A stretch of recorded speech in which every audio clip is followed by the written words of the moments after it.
The last time I was with both my parents was in Florida, and my father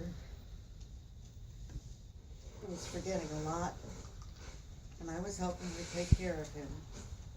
And we had other people so that, because my mother wasn't driving so much and I would take her to the store or something like that. So we would have somebody come in and take care of her, of him. And one day I made dinner for them and I sat down to eat with them. And my father told my mother to fire me. Because none of the other people who came and helped ever dared to sit down and assume they could have dinner.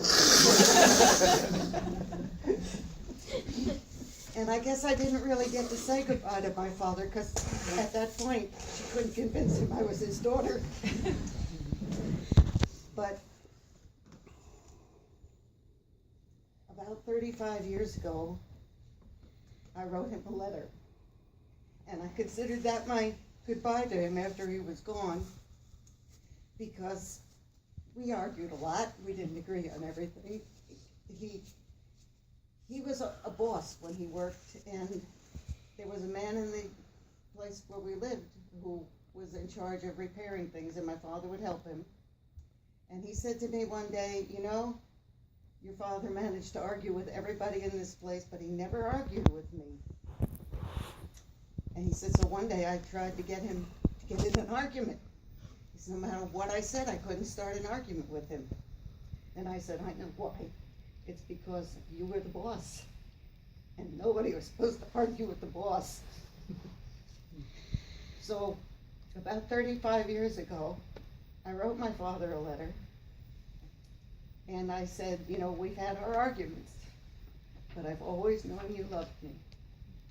And I love you, and I've always known you loved my mother, and that we didn't have to worry when we were kids that our father would run off with somebody else or something like that, because he loved all of us, and he loved my mother. And so I didn't get to say goodbye 35 years later, but I got to say something then, which the next time I heard about that letter, I wondered if I should have written him, because the next time I had an argument with him, he opened his wallet and he pulled the letter out, and he says, wait a minute, before you disagree with me, I want to read to you what my daughter said. So you couldn't be right, I'm right. With my mother, I spent a lot of time with her, but then when she went to Florida, I was in Pennsylvania, and I had left Florida, so I was the one who wasn't there. And I tried to call her on the phone, but she couldn't hear well. And I could see that calling her and talking to her would upset her, because sometimes she couldn't figure out who it was, and sometimes she could figure out who it was, but she couldn't hear. And so I stopped calling. And my brother told me that near the end, when he told my mother I was coming, she said, tell Lauren she doesn't have to if she's too busy. And I wonder if she got confused about where I was, because I used to be in Florida, and she just thought I didn't want to come. I don't know what she thought.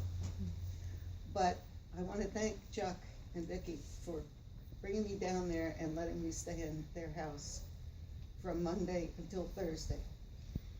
And she died on Friday. But when I went there, she knew who I was. I wrote it on a chalkboard that Vicki had given me just in case she didn't know, but she nodded her head yes, she knew. And I was able to spend 4 days with her. And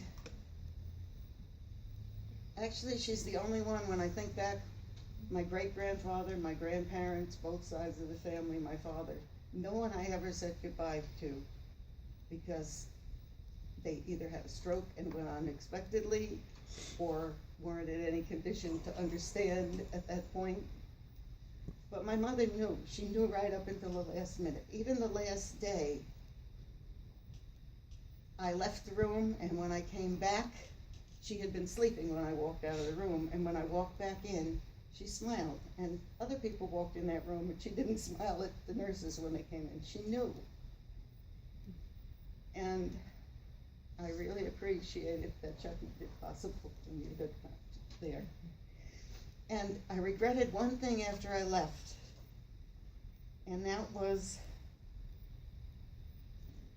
that I never said I miss you, because she couldn't hear, and I forgot about the chalkboard. But she knew that I would miss her. And she loved all her children. And we know that, and she knows we loved her.